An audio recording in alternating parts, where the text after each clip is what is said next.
Hello, folks. Welcome to our first joint biology virtual lecture with me, Mr. Hamele, and right below me on the screen, you see, you can introduce yourself, Ms. Ripley. Hi, I'm Miss Ripley. And I'm Mr. Kemeter. We didn't care. So anyway, My today mom we're going does, so today we're going to start on the living world, the six kingdoms in your notes, and we're going to kind of talk about each of those kingdoms and what some of their common characteristics are. So when we look at something out there in nature, we can say, oh, that's part of the animal kingdom, or that's a fungus, and that kind of thing. So we'll head to the next slide and let Ms. Ripley take it from there. So as you were doing the classification lab, you had some different groupings. So we had some people kind of going into plants and animals, some people kind of going into how these things reproduce. Is it a unicellular organism? But one of the bigger ways that we divide our living organisms into different categories is by their cell type. So we have two different cell types. The first is prokaryotic, which means that they lack a nucleus or other membrane-bound organelles. And they're typically seen as simpler, they're less complicated, more of our bacteria-type cells. The other type is eukaryotic, meaning that it does have a nucleus or other membrane-bound organelles, and typically that's a higher degree of organization, meaning you're gonna see some different cell types. For humans, as an example, we have skin cells, we have blood cells, we have brain cells. So that's kind of the one way that we can talk about different cell types and divide it into groups. So here in our picture, we have prokaryotic on the left side here. Again, those simpler cells without a nucleus, without all these organelles. And then on the right, we have our eukaryotic cell. And you can see many more organelles, these little things inside the cells, as well as a large nucleus there in the center. And I'd point out too, the pictures here, the left and the right, aren't drawn to scale. So this prokaryotic cell is much smaller than the eukaryotic cell over here. So this little poorly drawn oval down here, it would be more along the size of this prokaryotic cell in comparison to the eukaryotic cell. It's similar to the size of some of the organelles in that cell. Yeah, something like the mitochondria here. That would be a good size comparison. So not only are they simpler and they lack a higher degree of organization, they're much smaller too. That's some nice Kemeter original artwork. Yeah, I'm pretty good. I'm not as good as Mr. Hamele at drawing. I was going to say, I do some pretty mean stick figures. Yeah. Another basic way of, or fundamental way of organizing or classifying organisms is based on their mode of nutrition. How do they get the materials and energy that they need in order to build their cells and power their cells? And so the two basic types of nutrition or energy consumption production would be autotrophs and then heterotrophs. Just to break the words down here a little bit, and maybe Hamele, I think you're good at this too. Troph is like food or nutrition, right? That's like growth. And then auto is self. So these are self-feeding, food producing organisms. They produce their own food using some external source of energy. Plants is going to be probably the big one that most people are going to be familiar with. They do photosynthesis. They use energy from the sun to make their food. Heterotroph, again, we've got troph meaning nutrition or growth, and hetero meaning other. So they consume other things in order to provide their nutrition. So they consume living materials. And you and I and the rest of the animal kingdom, we're heterotrophs. We've got that as kind of an example. We have to consume other organisms, be they other animals, if you're not a vegetarian, or plants and fungi and all that kind of stuff, in order to get the materials and energy that we need to. Yeah, and the way I remember autotrophs is that they automatically make their own food. Well, they just got if they're outside, sunshine on them. If they're doing photosynthesis, they're making food just sitting there, which is kind of nice. So the autotrophs automatically make their own food. As we go through this, or is this not my slide? I'm on a roll. Go for it, I'm excited. Take it away. Yeah. We're going to be, so we've got those, we had to kind of define those two means of dividing up the kingdoms. And we want you to kind of track some of the fundamental characteristics used to divide these up, the kingdoms. the living organisms up into the kingdoms. So if you were to either pause right now and create a chart like this on a piece of paper, notebook, whatever it might be, or a Google Doc, or maybe, I'm not sure if Mr. Hamele or Ms. Ripley are going to post something where you might have to fill this out. But this is essentially, what information do you need to know at the end of this video that we would be assessing you on, I guess, in a couple of days here. So we want to have the kingdoms that we've got on the side here. We're going to be going through each of them in just a moment, whether they're prokaryotic or eukaryotic, whether they're autotrophs or heterotrophs, whether they have a cell wall, whether they're unicellular or multicellular, and then give us an example of that organism. So pause now if you want to create this chart. We're gonna go through each kingdom, and then there's going to be a summary again at the end. So don't worry about if we're moving kind of quick through things here. You can pause, rewind. That's just the amazing part of this technology. We're living in the future. You sound really old, guys. This is amazing technology. Did you know there's this internet out there that you can do things on? And okay.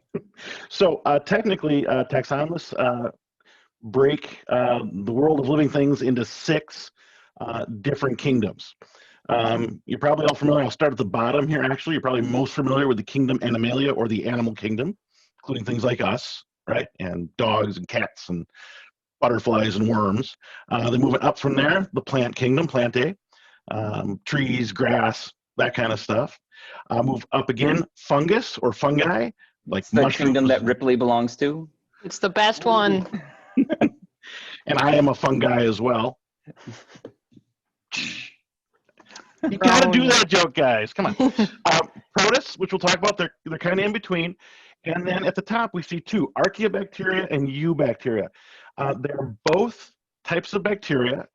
In the past, taxonomists used to call them, put them in just one kingdom called Kingdom Monera, which means bacteria, basically. And they split them up. Eubacteria are the ones that you're going to run into that make you sick, or that we use to make yogurt, or any of those type of things. Most of them do good things for us, actually. Archaeobacteria, they've got that first part of the word, archaea. Mr. Kemeter, Ms. Ripley, what do you think archaea means? It sounds like arcade to me. Like, I think it must mean games. I think it means archaeology. So I believe the bacteria are excavating things. They're finding, lost bacteria civilizations. I had high hopes for this, guys, but I don't know. Archaea as in old, right? Archaeology, the study of old things. So archaeobacteria are the old bacteria. They're probably the first life on this planet, and they lived in really weird environments. Some they call them by where they live. Like, some are called thermoacidophiles. So that actually means that they like living in very hot, acidic environments.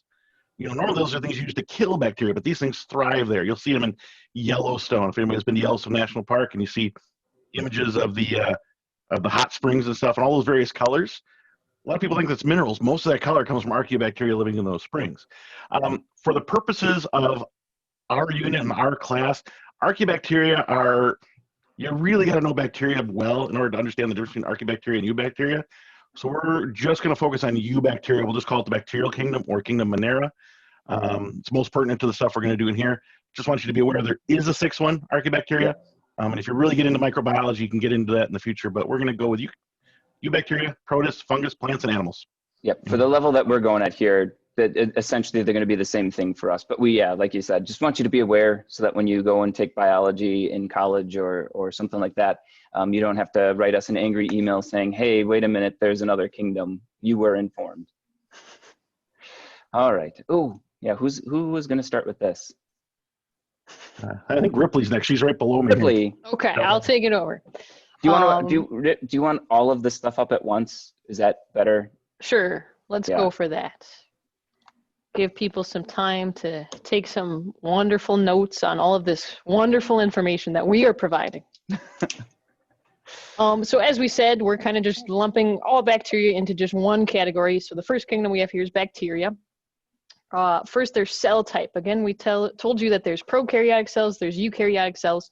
Bacteria, again, are going to be prokaryotic, meaning they don't have those organelles. So again, they're the simpler cells, they're those smaller cells. And bacteria, again, are typically unicellular, so they kind of have to have everything in that one cell. They also have some other kind of features to that one cell, having a cell wall. So basically kind of this extra added layer around the outside of that cell, in addition to having a cell membrane. So both of those are going to kind of control what's going in and out of that cell, and basically that's where the cell is versus something outside of the cell. It's kind of the boundary. Yeah, you bring up a good point. We're going to get into like cells structure in like two units here. So I don't get hung up on like what is this or that, but right. Yeah, like Miss Ripley said, it's basically, think about like a tough coating around the outside of the cell for now, and we'll get into details on it later on. As I said, number of cells, typically unicellular, just that one cell is the entire organism. If you remember, we talked about it needs to be an entire entity. It can't, again, be a part, but this one cell is the entire organism. As far as how does it get energy, how does it get kind of food, what it needs to survive, it depends on the bacteria. So they could be an autotroph, they could be a heterotroph. There's obviously a wide variety of bacteria, so it just depends on which one you're looking at.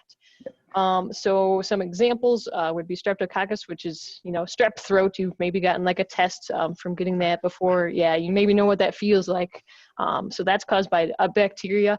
Or another one you might be familiar with is E. coli. So just a couple examples. There's many, many, many different types of bacteria.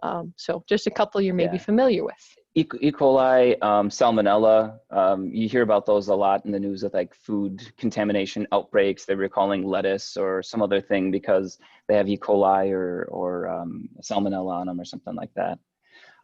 One thing I always want to make sure that I emphasize, and Ms. Ripley said this 100% correct, but students often get confused about this. As far as their autotrophs and heterotrophs, it's that any particular species of bacteria is either going to be an autotroph or a heterotroph. It's not that bacteria get to choose, wake up in the morning like, today I'm going to be an autotroph or a heterotroph. It's some examples of bacteria are autotrophs and some are heterotrophs. I like to make that distinction for my students because otherwise sometimes it gets a little confusing. Yeah, your students need all the help they can get. Well, they don't have you as a teacher, so they've already got that advantage in life.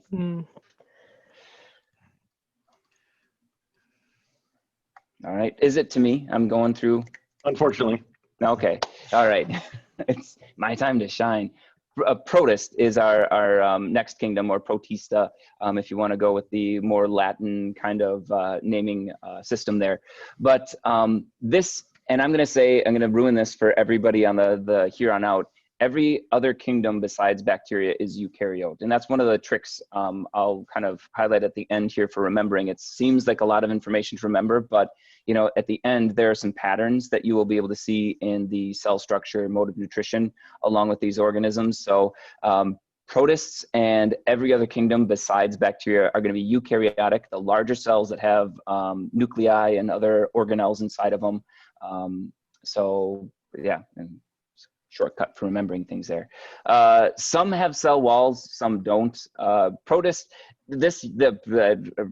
maybe Hamele, you have a better recollection of this, but I remember going through learning about protists in high school, and this kind of being the catch-all kingdom, we can't figure out where to put something. Is it an animal? Is it a plant? Let's just throw it in the protist. I think they've cleaned up a lot of that recently with DNA kind of studies to figure out where these things belong. But it's a bit of a hodgepodge kingdom. It is. Protists, if you go back into the evolutionary history of living things, bacteria were the first thing to pop up. Then they got a little more complicated, a little more organized, and you get protists. And protists, there are proto or pre-animal kingdom protists, pre-fungal protists, and pre-plant protists. Are you okay there, Kevin? Yeah, I don't know if you can. There's the lawnmowers outside my room. I don't know if that's coming through. Nope, couldn't hear it. It was outside mine too. Okay, then we're good. We just thought you were constipated. Anyway, but yeah, they have aspects of them that are like the other three kingdoms that we're going to talk about in a bit, but they're not quite there. They're still a separate kingdom. So if you keep that in mind, again, as far as trying to remember the characteristics for all these kingdoms, that always helped me is, so I know it's eukaryotic because it's not bacteria. And then it's all the characteristics from here out are they can be one or the other. There are examples that have cell walls, some examples that don't have them. Some are unicellular. There are a few examples that are also multicellular. Some of them, again, are autotrophs. Some of them are heterotroph.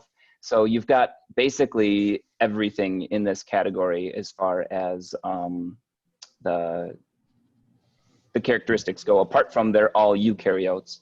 And then we've got some great example. You were going to add something?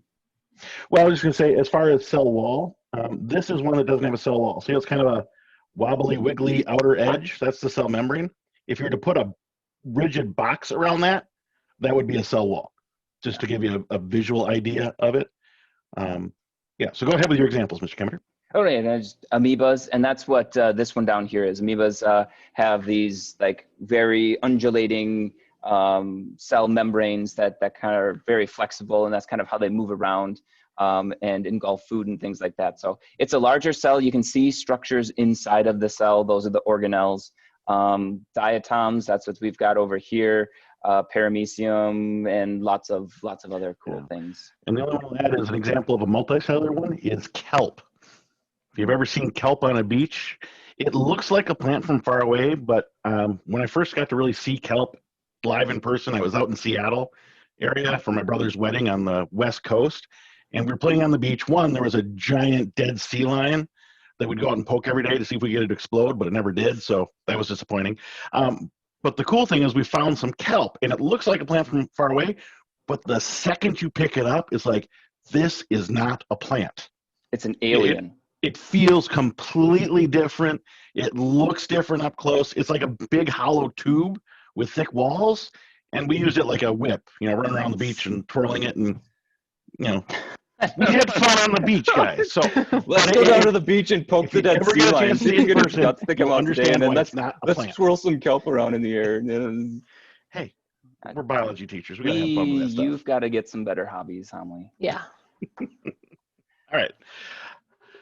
I guess fungus is me, because I'm the fun guy.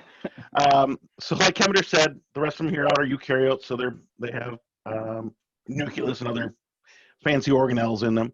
Their cell structure is a cell wall. And you can see we have mushrooms in the background as an example. And you see they kind of hold themselves up. Excuse me, they don't have bones or anything to do that. So the cell wall is what's allowing them to maintain that slightly more rigid structure. They're mostly multicellular, like these mushrooms, or see the shelf fungus on the side of trees and things like that. There are a few single-celled specimens out there, but mostly multicellular. And here's where you really see the difference between fungus and plants. A lot of people are having trouble with that in our collection lab. You'd classify the fungus as a plant. The thing is, though, fungi are heterotrophs. What does heterotroph mean? Ripley, can you answer that? No, she can't. No, can't do it. Heterotroph means they eat other, like hetero means other, so they eat other things. So fungi are decomposers. They feed on dead material out there in nature. That's why you'll find them on dead logs or things of that nature. If you're looking, hunting truffles, be in the dead leaf litter or something like that, eating off that organic material. They do not photosynthesize, so they are. I was just going to say, because you'll find them in shady places. They don't need the sunlight for energy production. Yeah, that's why they grow mushrooms in caves. So, so that's fungi. Any questions? You got to go through some wonderful examples of the fantastic kingdom. Well, I went over to Kemmerer's house for dinner one night, and he pulled out a beautiful tray of food. Some cheese, sausage, and crackers. Now the cheese was riddled with mold. Yuck! But that was on purpose. That was the blue cheese part. The blue part of the blue cheese was mold growing in there on purpose. Gives it that particular flavor. The bread, on the other hand, that was bread mold, and that was disgusting. So I'm never eating in his house again. Just not clean. That's how I discourage unwanted company from coming over. That's why there's, yeah, it makes so much sense. The coolest one, my favorite one, is the cordyceps fungus, also known as the zombie ant fungus, which basically takes over the minds of ants and makes them do whatever it wants. So there's so many cool fungi. I'll talk your ear off about mold, spores, and funguses. Well, you also fungus might rot your ear off. One of the two. That's true. There's the fungus that can recreate the railroad system from Japan. Right? Slime molds. Slime molds, yeah. Yes, they're fantastic, fascinating things too. Yep. Can't go wrong. You need to get better hobbies as well. Okay. Is it? This It's is my turn? It's Ripley's Ripley. now. Okay, I'll do this and you'll do the next one then. Because you Kemeter. got to be an animal, right? Yeah. Okay. So we're on to plants, which again was one of those big categories when we were doing the classification lab. Pretty much everybody came to the grouping of plants in some form or another. So plants, again, as Kemeter said, eukaryotic cells. Everything except for bacteria has those more kind of complex cells. Plants also have that cell wall that we've been seeing in fungi and bacteria and some of those protists. So still having that rigid kind of outer cell, which again helps keep those plants upright. If you have your plant, you see a plant in your house and it's wilting, typically kind of it doesn't have enough water and it's kind of folding in on itself. But that cell wall keeps it upright, keeps it rigid, allows it to stand. I don't know what Kemeter's going on about, so I'm going to continue. I wanted to interject one thing, and it's just to clarify, because it is an important distinction. One that's, like, we aren't going to quiz you on, test you on, or anything like that. But the cell wall found in plants, the cell wall found in fungi, and the cell wall found in bacteria are very distinct structures. And protists, yep, they're different. It's not the same cell wall. It performs the same function. It's found in the same place, but it is constructed differently, which is an important thing. Just wanted to point that out. Okay. Thanks, Kemeter. You can continue. Thank you for allowing me to continue. We're on number of cells. So plants are multicellular. Again, we see that. We can see them with our naked eye. We can see these plants out there. So many different cells. And also we talked about specialized cells. So you have different cells like in the leaves versus the roots versus the flowers of your different plants. Mode of nutrition, again, this is our classic example of autotroph. They're photosynthesizing pretty much most of them, few exceptions, but they're making their own food. They're taking in that sunlight and nutrients to make their own food, and they don't need to consume anything else. Examples would include mosses. Again, that was one on our classification lab that maybe you were a little unsure of, is that a fit into the plant category or not, but our mosses are plants. Ferns, any flowering plants, trees, anything you can pretty much think of. And we just wanted to pinpoint or go into a few of the subgroupings within this group. We'll do this for plants and for animals, just because there tend to be a lot of questions about this in class and in the classification lab as well. You had to break them down into subgroups. So what are some more refined characteristics that are used to break the plant kingdom up into the smaller kingdoms? And maybe you've talked about the taxons in your class yet, maybe you haven't, but we go from kingdom, phylum, class, order, family, genus, species. And so how do we break them down into those smaller groups? So first off, plant kingdom, all autotrophs, all eukaryotic, all multicellular, all have cell walls. But beyond that, we have some of them that are non-vascular and some that are vascular. So if you think about, if you've ever like cut a tree and you see the like little tubes inside, the xylem and the phloem that form the rings in the trunk of a tree, that's a vascular structure. It's a way to transport water and nutrients from roots to leaves and vice versa. Within the vascular plants, they're broken up into spore-forming plants, kind of like your ferns. Ferns don't produce seeds. They have these little spores that they disperse, and then seed-producing plants. The most abundant type of plant is the flowering plants, the angiosperms. So these are going to be the things that produce flowers and seeds. And then there are non-flowering plants that also produce seeds, and those are things like the pine trees and stuff like that. So some of the other details or characteristics that we use to break down the plant kingdom. Anything else anyone wanted to add on that, or? Nope. I think you're good. Good. Yeah, got it all. All right, very last kingdom we're gonna go through here, animals, cell type, eukaryote. This is me and you. So again, when it comes time to remembering these things on the test or in an assignment or just in life, right? Our goal isn't just to do well on the test, but it's to have this with us in life. We know things about ourselves. You should know that you're a eukaryote. Be proud of it. We've got no cell wall. If you poke your skin cells, like we're squishy, right? We're not hard or stiff like plants, like things like that. We have bones inside of us that give us structure rather than those cell walls. So no cell walls for us. We're multicellular. Every single animal is a multicellular organism, and you can even just, again, think of yourself as an example. Ask, am I multicellular? The answer is yes. Heterotroph, you have to eat things, so you are heterotrophic. You cannot produce your own food. You're relying on other organic material you're consuming it to build yourself out of and power your cells. And this is one of the best parts about it. Again, we've got a slide on the next page that's going to go into more detail. You and I tend to get a very narrow minded view of, how do I adjust here, of what the animal kingdom is. It's far more diverse than I think most people realize. Yes, you and I are animals. We tend to think of other mammals like bats and horses and rabbits and squirrels. Those are all animals. But the animal kingdom also includes things like insects, sea sponges, worms, fish. So it's anything that eats other stuff and has more than one cell and is eukaryotic. And here's no cell wall. Yep, no cell wall. Thank you.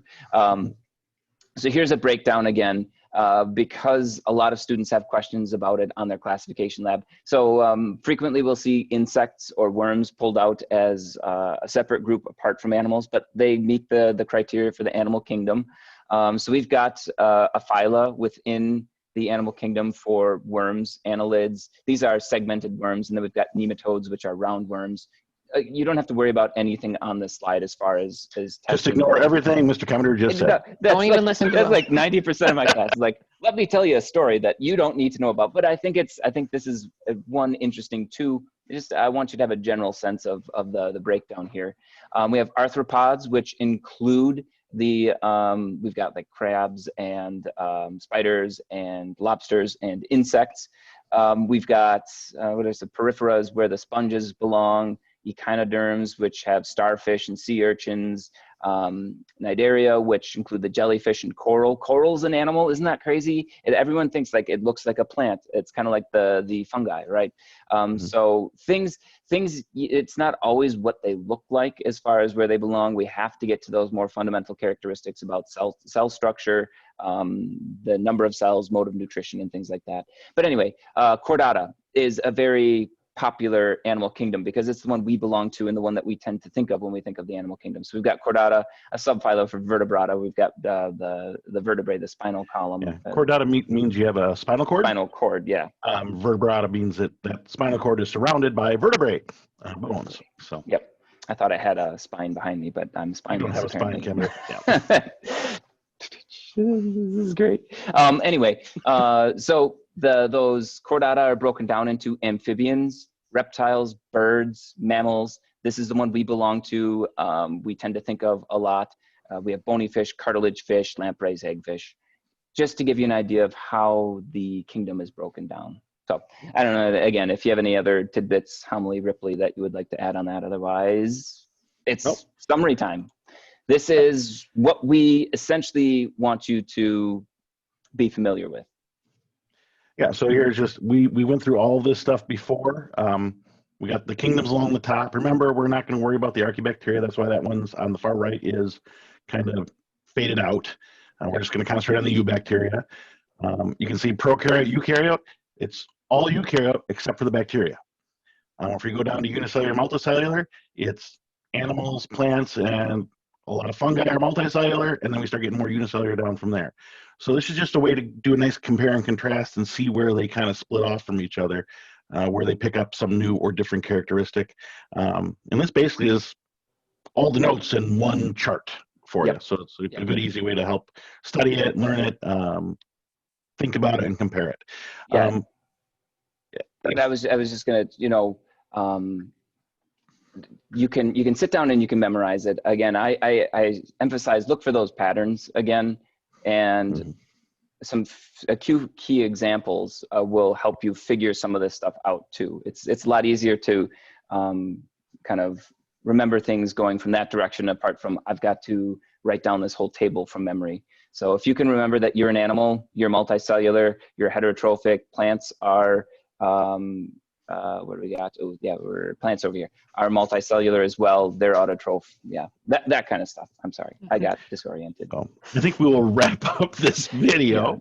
I just please make sure when you're done watching the video that you move on to whatever your teacher asked you to do after this. They should have given you some directions on watching the video and doing something afterwards, whether it's getting back together in Zoom, making hand puppets, working on your study guides, whatever that is, make sure you do that and you check back in with them at the appointed time. And we look forward to seeing you guys virtually in a few minutes. Have a good day. See you next time. Bye, guys.